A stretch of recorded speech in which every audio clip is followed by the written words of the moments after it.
Hello everyone जी। तो अपन classes के platform पर आप सभी का स्वागत है। राजस्थान कला संस्कृति में पहला टॉपिक मेले एवं त्योहार चल रहा था, जिसमें हमने जो लास्ट क्लास चल रही थी उसमें हमने बैसाख और ज्येष्ठ का महीना कंप्लीट कर लिया था। आज की क्लास में हम आषाढ़ का महीना और श्रावण का महीना दोनों के बारे में विस्तृत रूप से पढ़ेंगे। ठीक है, सबसे पहले आज पढ़ते हैं आषाढ़ का महीना। अगली क्लास जो लास्ट क्लास थी उसको कंटिन्यू करते हैं। ठीक है, चैत्र, बैसाख, ज्येष्ठ और आषाढ़। ठीक है, आषाढ़ का महीना। आषाढ़ के महीने में दोनों तरफ कर लेते हैं। एक तो कर्षण पक्ष। कौन सा पक्ष? कर्षण पक्ष। कर्षण पक्ष। ठीक है, इसको कहा जाता है बदी। ठीक है, कर्षण पक्ष को हमेशा बदी कहा जाता है। और जो शुक्ल पक्ष रहता है, कौन सा पक्ष? शुक्ल पक्ष रहता है, उसको हमेशा सुदी के नाम से जाना जाता है। ठीक है, कुछ घटनाएं, कुछ त्योहार और कुछ मेलाएं, जो भी मेले होते हैं, कुछ कृष्ण पक्ष में आते हैं और कुछ शुक्ल पक्ष में आते हैं। ठीक है, सबसे पहले बात करते हैं एकादशी की। जो इम्पोर्टेंट है वही मैं पढ़ा रहा हूँ, जो अनइम्पोर्टेंट है उसको पढ़ाने की आवश्यकता है ही नहीं। ठीक है, यानी कि जो आषाढ़ का महीना है और कृष्ण पक्ष में एकादशी आती है। ठीक है, सबसे पहले मैंने एकादशी लिया है। इससे पहले जो एकम से लेके और जो दसवीं तक है वो अनइम्पोर्टेंट है, उसमें ऐसा कुछ खास बात है नहीं, इसलिए मैंने डायरेक्ट एकादशी को लिया। ठीक है, एकादशी में क्या है? योगिनी एकादशी। कौन सी एकादशी? योगिनी एकादशी का आयोजन होता है। ठीक है, मैंने पिछली क्लास में ये जानकारी दी थी कि जो एकादशी होती है, यानी कि जो 11 होती है, पूरे 12 महीने में 24 एकादशी होती है। ठीक है, यानी कि कृष्ण पक्ष में होती है एक तो, और एक होती है शुक्ल पक्ष में। ठीक है, तो यानी कि एक महीने में दो होगी, तो 12 महीने में कितनी होगी? टोटल 24। कुछ कंडीशन में 24 की बजाय 26 भी होती हैं, और वो तब होती है यानी कि ऐसा कोई वर्ष आ जाता है, ऐसा कोई साल आ जाता है जो अधिक मास हो या फिर वो मलमास हो, उसमें 24 की बजाय 26 एकादशी आ जाती हैं। ठीक है, तो बात करते हैं योगिनी एकादशी की। इसमें क्या है? ये क्यों, इसमें क्या होता है, तो क्यों मनाई जाती है? इसमें भगवान विष्णु के, भगवान विष्णु जी के 5वें अवतार। कौन से अवतार? 5वें अवतार वामन की पूजा की जाती है, यानी कि ये विष्णु जी के 5वें अवतार वामन को समर्पित है ये, और इसी दिन इनकी पूजा की जाती है। ठीक है ना, योगिनी एकादशी को। कृष्ण पक्ष में एकादशी ही इंपॉर्टेंट है। बात करते हैं आषाढ़ के शुक्ल पक्ष की। ठीक है, आषाढ़ के महीने में एकम से नवमी तक सभी को पता है, मैंने पूरे 12 महीने में 4 प्रकार के नवरात्रा इनकी जानकारी दी थी मैंने। ठीक है, यानी कि जो दो नवरात्रा तो मुख्य मुख्य आते हैं। एक आते हैं बसंती नवरात्रा, जो चैत्र के महीने में आते हैं। हिंदू वर्ष कैलेंडर के अनुसार जो पहला महीना होता है, उसमें जो पहला महीना होता है चैत्र का महीना, उसमें एकम से नवमी तक और शुक्ल पक्ष में बसंती नवरात्रों का आयोजन होता है। ठीक है, उसके बाद में मैंने बताया था एक शारदीय नवरात्रा भी आते हैं आश्विन के महीने में, वो भी शुक्ल पक्ष में ही होते हैं, एकम से नवमी तक मनाया जाता है। और दो गुप्त गुप्त नवरात्रा ये भी आते हैं, इनके बारे में भी मैंने बताया था। एक तो आता है आषाढ़ के महीने में, और एक आता है माघ के महीने में। यानी कि दो ये ऐसे महीने हैं जिसमें गुप्त नवरात्रों का आयोजन किया जाता है।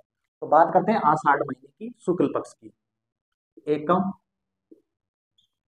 एकम से नवमी तक, यानी कि एकम को इनकी शुरुआत हो जाती है। कौन से नवरात्र? गुप्त नवरात्र। ठीक है, नवमी की बात करते हैं स्पेशल तौर पर।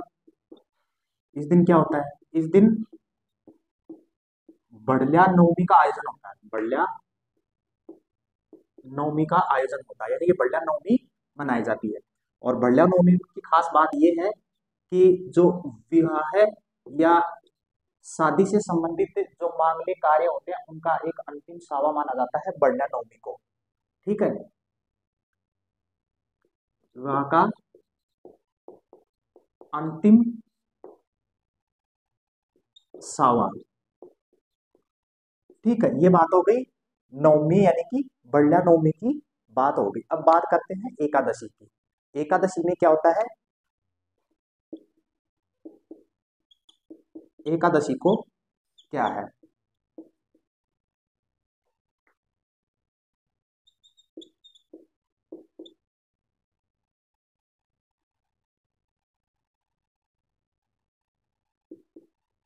देवसैनी ग्यारस, यानी कि एकादशी को एक ग्यारस मनाई जाती है जिसका नाम है देवशयनी, यानी कि देवताओं का शयन हो जाता है। और एकादशी के बाद में किसी भी मांगलिक कार्य का आयोजन नहीं होता है, खास तौर पर शादी या फिर विवाह संबंधी जो भी मांगलिक कार्य होते हैं वो बंद हो जाते हैं, यानी कि देवताओं का शयन हो जाता है, वो भी 4 माह तक, यानी कि 4 महीने तक कोई भी शादी ब्याह वैवाहिक संबंधी मांगलिक कार्यों का आयोजन नहीं होता है। ठीक है। इसके बाद में बात करते हैं पूर्णिमा की। किसकी बात करते हैं? पूर्णिमा की। आषाढ़ महीना शुक्ल पक्ष की पूर्णिमा को, इस पूर्णिमा को गुरु पूर्णिमा के रूप में मनाया जाता है। गुरु पूर्णिमा के रूप में मनाया जाता है, यानी कि गुरु पूर्णिमा में गुरु का बहुत ही ज्यादा विशेष महत्व होता है। ठीक है। और इस गुरु पूर्णिमा को व्यास पूर्णिमा के नाम से भी जाना जाता है। व्यास पूर्णिमा का मतलब, यानी कि वेद व्यास ने इसी दिन, पूर्णिमा के दिन ही 4 वेदों की रचना की थी। इस वजह से व्यास जी का नाम वेद व्यास पड़ा। और उन्हीं की स्मृति में आज के दिन, यानी कि पूर्णिमा के दिन, व्यास पूर्णिमा बड़ी धूमधाम से आयोजित की जाती है, जिसमें गुरु का विशेष महत्व माना जाता है। ठीक है। ये हो गई आषाढ़ का महीना। ये कृष्ण पक्ष। कृष्ण पक्ष में हमने पढ़ा एकादशी। एकादशी में हमने पढ़ा योगिनी एकादशी, जो कि भगवान विष्णु जी के 5वें अवतार वामन को समर्पित है ये एकादशी। आषाढ़ महीने के शुक्ल पक्ष में पढ़ा एकम। एकम को गुप्त नवरात्रा शुरू हो जाते हैं। पता ही है, शुक्ल पक्ष में एकम से नवमी तक कोई भी नवरात्रा हो, चाहे वो बसंती नवरात्रा हो या फिर शारदीय नवरात्रा हो या फिर गुप्त नवरात्रा हो, इनका आयोजन होता है शुक्ल पक्ष की एकम से नवमी तक। ठीक है। बात करते हैं नवमी का, तो नवमी को बल्ला नवमी का आयोजन किया जाता है। बल्ला नवमी का मतलब ये है कि शादी विवाह से संबंधित जो भी मांगलिक कार्य होते हैं उनका अंतिम दिन होता है, यानी कि अंतिम सावा माना जाता है। इसके बाद आती है एकादशी। और एकादशी को जितने भी देवी देवता हैं वो 4 माह के लिए सो जाते हैं, उनका शयन हो जाता है, इसलिए इस दिन को देवशयनी ग्यारस के नाम से जाना जाता है। और कोई भी मांगलिक कार्यों का आयोजन नहीं होता है। बात करते हैं पूर्णिमा की। इस पूर्णिमा को गुरु पूर्णिमा के नाम से जाना जाता है।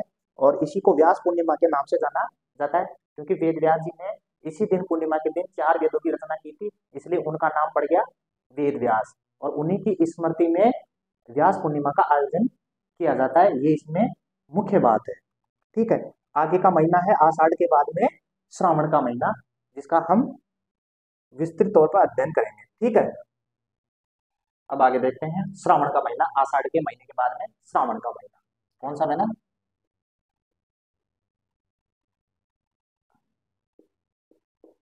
श्रावण का महीना। श्रावण का महीना, बारिश हरियाली का महीना। ठीक है। इसके बारे में कुछ 2-3 बातें बता देता हूँ यहाँ पर।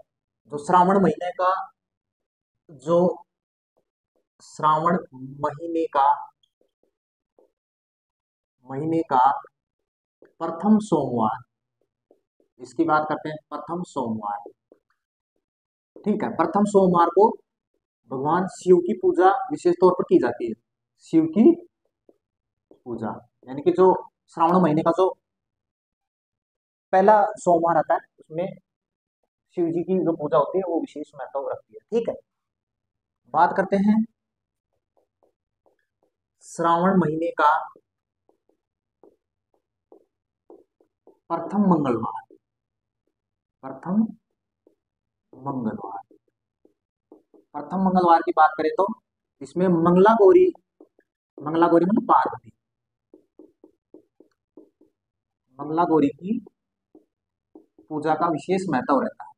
ठीक है। यानी कि जो सोमवार है श्रावण महीने का, जो पहला सोमवार, उसमें शिव भगवान की पूजा की जाती है, शिव को समर्पित रहता है। और जो श्रावण महीना रहता है उसका जो प्रथम मंगलवार है वो मंगला गौरी को समर्पित रहता है और मंगला गौरी की पूजा की जाती है। ठीक है। अब बात करते हैं कृष्ण पक्ष और शुक्ल पक्ष की बात करते हैं। ठीक है, कृष्ण पक्ष और शुक्ल पक्ष की बात करते हैं। यहां लिख देता हूं, कोई भी महीना होगा वो कृष्ण पक्ष से ही शुरू होता है और कृष्ण पक्ष कंप्लीट होने के बाद में शुक्ल पक्ष आता है। ठीक है, इसको कहा जाता है बदी। ये बार बार बताता हूँ मैं। सबसे पहले बात करते हैं श्रावण के महीने में कृष्ण पक्ष की पंचमी की बात करते हैं। किसकी बात करते हैं? पंचमी की। और पंचमी जो है वो नाग पंचमी के रूप में मनाई जाती है, यानी कि नागों का या फिर सर्पों का इसमें बहुत ही विशेष महत्व रहता है, इनकी पूजा की जाती है। ठीक है, बात करते हैं उसके बाद में जो इम्पोर्टेंट है वो है नवमी। नवमी के दिन निड्री नवमी की पूजा की जाती है। निड्री नवमी का आयोजन होता है, यानी कि सांपों से नागों से सुरक्षा के लिए नेवले की पूजा की जाती है और नेवले की पूजा का इसमें विशेष महत्व रहता है। किसमें? नवमी में, निड्री नवमी में। और पंचमी में किसका महत्व रहता है? नाग पंचमी का, यानी कि नाग की पूजा की जाती है, सर्प की पूजा की जाती है। ठीक है, उसके बाद में आती है एकादशी। कौन सी एकादशी? अभी पिछले महीने में हमने योगिनी एकादशी की बात की थी और इसमें जो कृष्ण पक्ष की जो एकादशी है उसका क्या विशेष महत्व है उसके बारे में भी जान लेते हैं। ये है कामिक एकादशी। कामिक एकादशी वो पिछली थी, वो योगिनी एकादशी थी। एकादशी कोई भी हो, ज्यादातर इसमें विष्णु भगवान के जो भी अवतार होते हैं या फिर विष्णु भगवान की इसमें पूजा का विशेष महत्व रहता है, यानी कि विष्णु जी की पूजा, विष्णु जी की पूजा का इसमें विशेष महत्व रहता है। किसी भी महीने की एकादशी हो उसमें विष्णु की पूजा का एक विशेष ही महत्व रहता है और चाहे उनके अवतार हो उनकी पूजा की जाती है। ठीक है, इसके बाद में बात करते हैं अमावस्या की। एकादशी के बाद में बात करते हैं अमावस्या की। ठीक है, ये सबसे इंपॉर्टेंट है। और श्रावण महीने की जो कृष्ण पक्ष है और कृष्ण पक्ष की जो अमावस्या है वो अमावस्या हरियाली अमावस्या के रूप में पूजी जाती है। इसका आयोजन हरियाली अमावस्या के रूप में किया जाता है और इस हरियाली अमावस्या का बहुत ही ज्यादा विशेष महत्व है। ठीक है, और बहुत सारी एग्जाम्स में भी ये पूछ लिया जाता है, ज्यादातर इसी पे फोकस रहता है श्रावण के महीने में। ठीक है, इसी दिन बहुत सारे राजस्थान में मेलों का आयोजन होता है, जिसमें सबसे जो फेमस मेला है राजस्थान में जो कि हरियाली अमावस्या को आयोजित होता है वो होता है कल्प वृक्ष मेला। कौन सा मेला? कल्प वृक्ष मेला। और ये कहाँ पर लगता है? राजस्थान के अजमेर जिले में एक स्थान है मांगलियावास। कौन सा? मांगलिया वास। यहाँ का जो मेला है जो कि कल्प वृक्ष के नाम से फेमस है, बड़ी धूमधाम से आयोजित होता है। और इस दिन की मान्यता है कि अगर कोई पेड़ या पौधा इसका अगर रोपण करता है, पेड़ पौधा रोपण किया जाता है तो जो उसकी जो कामनाएं होती है वो पूरी मानी जाती है। ठीक है, इसके बाद में जो दूसरे नंबर का जो मेला है राजस्थान में बूढ़ा जोहड़ का मेला, हरियाली अमावस्या के दिन ही इसका आयोजन होता है राजस्थान में। ये राजस्थान के गंगानगर जिले में एक जगह है जिसका नाम है राय सिंह नगर और ये कहाँ पर पड़ता है? गंगानगर में, राजस्थान के गंगानगर जिले में। ठीक है, और श्रावण महीने की जो अमावस्या है जिसको हरियाली अमावस्या के नाम से भी जाना जाता है उसमें एक मेले का आयोजन भी होता है और वो मेला है फतेह सागर झील मेला। कौन सा मेला? फतेह सागर झील मेला। फतेह सागर झील का है उदयपुर में, उदयपुर में। ठीक है, ये हो गए हरियाली अमावस्या को आयोजित होने वाले राजस्थान के प्रमुख मेले। एक है कल्पवृक्ष मेला मांगलेवास अजमेर में, एक है बूढ़ा जोहड़ का मेला रायसिंह नगर गंगानगर में, एक है फतेह सागर झील मेला उदयपुर में। ठीक है, इसी दिन राजस्थान में एक मेला लगता है डिग्गी कल्याण जी का मेला। कौन सा मेला? डिग्गी कल्याण जी का मेला। मैं इधर लिख देता हूँ, डिग्गी कल्याण जी का मेला। ये कहाँ आयोजित होता है? राजस्थान के टोंक जिले में एक जगह है मालपुरा, मालपुरा टोंक जिला। ठीक है। इस मेले की खास बात यह है कि यह राजस्थान में, इस मेले का आयोजन 3 बार होता है राजस्थान में, यानी कि एक साल में 3 बार डीगी कल्याण जी के मेले का आयोजन होता है। कितनी बार राजस्थान में? 3 बार। कौन कौन से दिन वो मैं बता देता हूँ। साल में 3 बार इस मेले का आयोजन होता है। ठीक है। एक होता है बैसाख महीने की पूर्णिमा को, और बैसाख महीने की जो पूर्णिमा है वो किस रूप में मनाई जाती है? पीपल पूर्णिमा के नाम से, बुद्ध पूर्णिमा के नाम से, पीपल पूर्णिमा के नाम से मनाई जाती है। ठीक है। और जो दूसरा है, यानी कि जो डिग्गी कल्याण जी का मेला है, वो राजस्थान में एक साल में 3 बार आयोजित होता है। ठीक है। एक होता है बैसाख पूर्णिमा को, और एक बात करते हैं श्रावण महीने की बात करते हैं, तो सीधी सी बात है कि श्रावण के महीने में इसका आयोजन है श्रावण अमावस्या। और श्रावण महीने की अमावस्या क्यों फेमस है? हरियाली अमावस्या के रूप में। ठीक है। बात करते हैं तीसरे। ठीक है।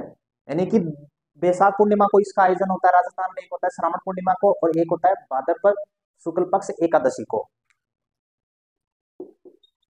भादवी के महीने में शुक्ल पक्ष एकादशी को। ये क्या है? इस दिन क्या है खास बात? जलजूलनी ग्यारस या एकादशी। यानी कि मेरा कहने का यही मतलब है, एक तो पीपल पूर्णिमा को इस मेले का आयोजन होता है, एक होता है हरियाली अमावस्या को, और एक होता है जलजूलनी ग्यारस को इस मेले का आयोजन होता है। ठीक है। ये मैंने बात कर ली कृष्ण पक्ष की। किसकी बात कर ली मैंने? ये कृष्ण पक्ष की। अब बात करते हैं शुक्ल पक्ष की, बात करते हैं।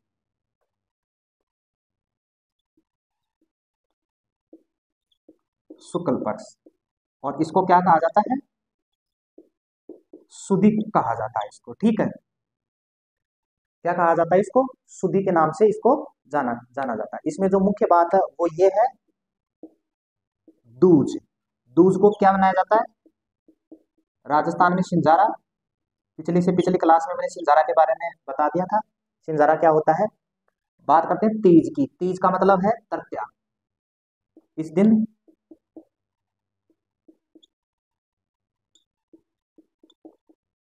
छोटी तीज का आयोजन किया जाता है राजस्थान में। कौन सी तीज का आयोजन किया जाता है?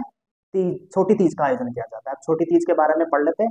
छोटी तीज कहाँ की प्रसिद्ध है? जयपुर की प्रसिद्ध है। कहाँ की प्रसिद्ध है ये? जयपुर की प्रसिद्ध है छोटी तीज। तीज की सवारी निकाली जाती है इस दिन, जयपुर की प्रसिद्ध है। और इस दिन एक वस्त्र पहना जाता है छोटी तीज के दिन महिलाओं द्वारा। और छोटी तीज के दिन का जो प्रमुख वस्त्र है, जो राजस्थान की महिलाओं द्वारा खासतौर पर पहना जाता है, उस वस्त्र का नाम है लहरिया। क्या है उस वस्त्र का नाम? लहरिया। ठीक है। यानी कि जो छोटी तीज है वो जयपुर की प्रसिद्ध है, और इस दिन प्रमुख वस्त्र जो पहना जाता है राजस्थान की महिलाओं के द्वारा, उस वस्त्र का नाम है लहरिया। और इस छोटी तीज के त्योहार को पति पत्नी के प्रेम के त्योहार के रूप में बड़े हर्षोल्लास के साथ में मनाया जाता है। ठीक है। ये जो त्योहार है प्रमुख रूप से पति पत्नी के प्रेम का त्योहार है।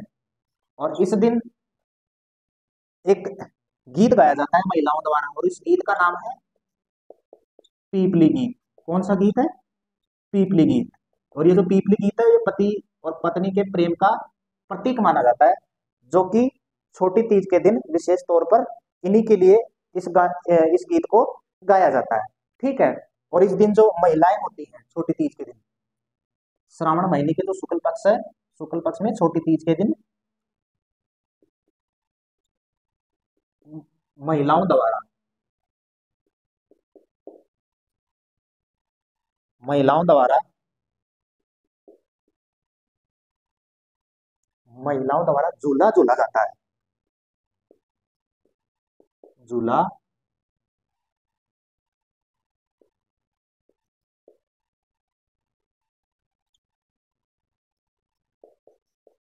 और साथ में एक गीत भी गाया जाता है, और उस गीत का नाम है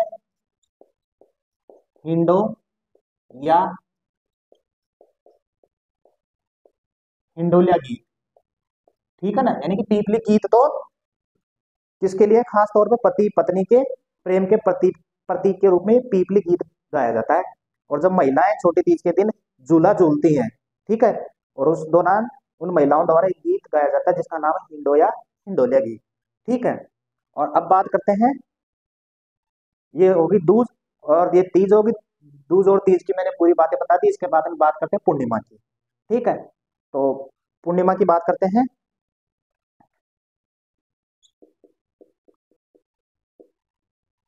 पूर्णिमा का भी खास महत्व है श्रावण श्रावण के महीने में।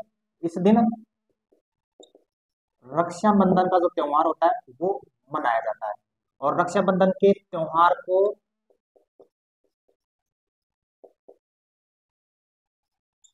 नारियल पूर्णिमा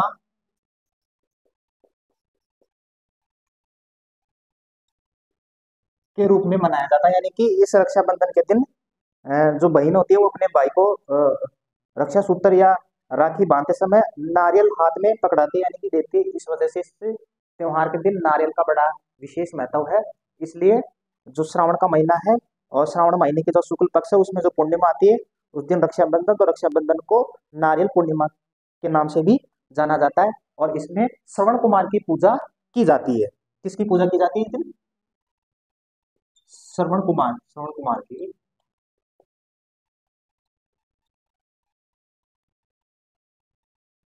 पूजा भी की जाती है। ठीक है, एक बात करते हैं, ये श्रावण का महीना हो गया। अब थोड़ी सी बात कर लेते हैं श्रावण महीने की जो अमावस्या है। अमावस्या, उस दिन एक व्रत का आयोजन किया जाता है जिसका नाम है पिठोरी व्रत। कौन सा व्रत? पिठोरी व्रत, जो कि श्रावण महीने की अमावस्या को इस व्रत का आयोजन होता है। और इस व्रत का करने का क्या उद्देश्य है? यानी कि ऐसी महिलाएं जिनकी संतान जन्म लेते ही मृत्यु को प्राप्त हो जाती है, यानी कि उनकी डेथ हो जाती है, तो ऐसी महिलाओं के द्वारा श्रावण महीने की जो अमावस्या आती है उस दिन पिठोरी व्रत खास तौर पर उन महिलाओं के लिए किया जाता है। यानी कि ऐसी महिलाएं जिनकी संतान जन्म लेते ही मृत्यु को प्राप्त हो जाती है, उन महिलाओं के द्वारा अमावस्या के दिन पिठोरी व्रत किया जाता है। ये होगी श्रावण अमावस्या की। अब बात करते हैं श्रावण महीने की पूर्णिमा की। पूर्णिमा की भी एक खास बात है, राजस्थान में संस्कृत अकादमी है। राजस्थान में संस्कृत अकादमी है, और ये कहाँ है? राजस्थान में संस्कृत अकादमी जालाना डोंगरी,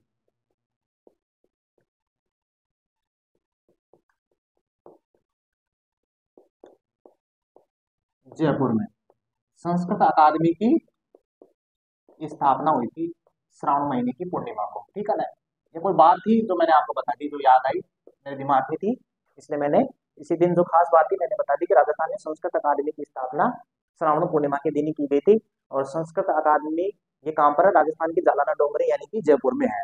ठीक है, आज आज की क्लास में हमने 2 महीनों में जितनी भी घटनाएं, जितने भी मेले और जितने भी त्योहार हैं, ठीक है ना, उनको पढ़ लिया है। आषाढ़ का महीना और ये श्रावण का महीना। आज की क्लास में इतना ही, और अगली क्लास में हम पूरा का पूरा भाद्रपद यानी कि भादवे के महीने में कृष्ण पक्ष और शुक्ल पक्ष दोनों को एक साथ। और क्लास अच्छी लगी हो तो लाइक करना, शेयर करना और साथ में सब्सक्राइब करना नहीं भूलना। आज के लिए इतना ही। Thank you.